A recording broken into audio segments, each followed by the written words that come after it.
quando o Moura estava falando do que se salvou, aliás, o Meira estava falando do amigo que se salvou, aquele que não se salvou. Cadê?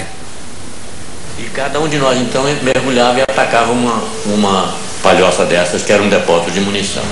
E o Santos, quando entrou no mergulho dele, que deu no gatilho, na hora surgiu aquela bombinha atômica na frente dele, que por estar enterrada a munição, ela só podia explodir para cima. Então sai aquela língua de fogo com aquele cogumelo. E ele entrou nesse cogumelo com o avião dele. Não pôde desviar, porque ele deu esse tiro a 200 metros do depósito, 300 metros do depósito, não tinha como escapar. Então eu presenciei tudo. Ao sair dessa bola de fogo, imagina a temperatura que estava. Eu não sei nem se ele já tinha morrido, não tinha morrido, mas devia completamente transtornado. O fogo era tanto, a temperatura tão alta, que quando saiu dessa bola de fogo, a asa direita dele se desprendeu como se fosse uma folha de papel. Saiu. O avião entrou no dorso e foi descendo. O Santos, antes do avião bater, ele saltou do avião. Ele caiu, vamos dizer, uns 200 metros antes do avião bater no chão, no primeiro ricochete. E no segunda batida, então, é que o avião bateu, explodiu e fez uma cratera do tamanho dessa sala.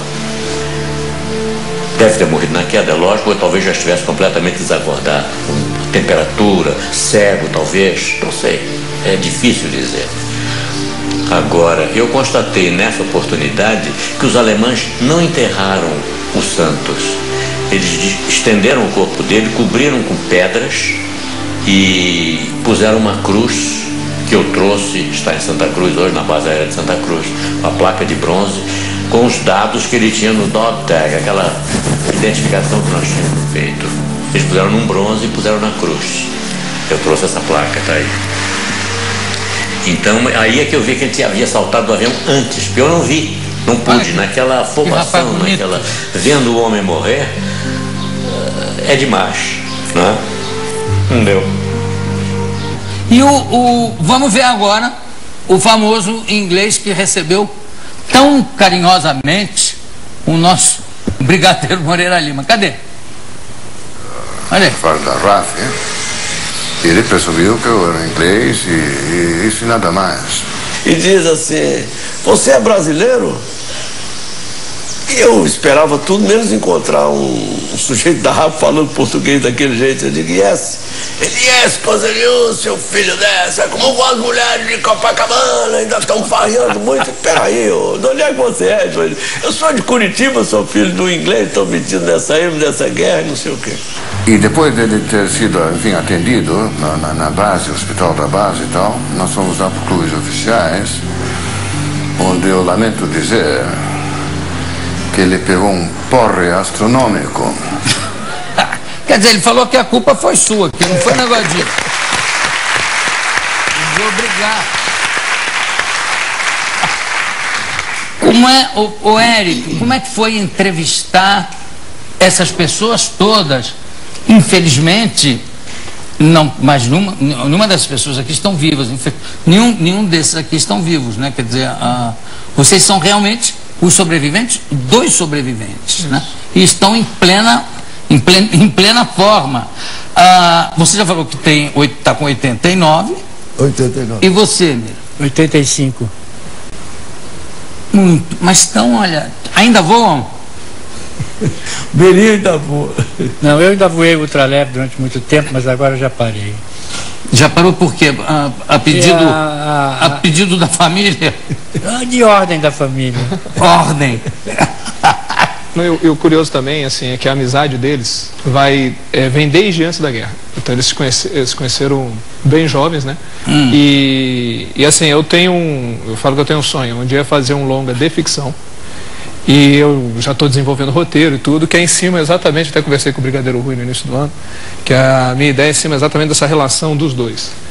A experiência deles na guerra, na Segunda Guerra Mundial. Agora você é um apaixonado, porque eu sei que você acaba de penhorar ou de vender a sua casa para botar o dinheiro numa produção sim, de sim. cinema. Exato, Os últimos anos aí eu estou levantando o meu longa de ficção, que é o Federal, Certo. E realmente ocorreu isso aí, mas correndo atrás, né? Colocando as coisas, dando vazão a isso mesmo, aos sonhos e aos projetos. Eram quantos, eu não me lembro agora, quantas pessoas você entrevistou? No documentário aqui foi o primeiro que chorou, ele começou a chorar, comecei a chorar também, aquele do menino. Sim, o Joel Miranda. Não é? Que é o Miranda. Isso. O brigadeiro Neiva foi o que contou, inclusive... A história do Santos, que morreu ali na explosão. Que morreu ali. Bom, Meira que está aqui, o Moreira Lima também, e o Correia Neto. Qual foi o depoimento do Correia Neto? Que eu não me lembro. Prisioneiro de guerra. Ele foi prisioneiro de guerra. Qual é o nome daquele que atravessou... Danilo. Danilo. Foi por um caminho totalmente errado e deu certo. Agora, um depoimento... Vamos dar para... Miriam, dá para localizar o depoimento... Quem é que conta o depoimento? Você lembra? Qual? Sobre o Danilo? Sobre o Danilo é o próprio... Quem é? Foi você? É o próprio Rui, né? O brigadeiro Rui. E o Rocha.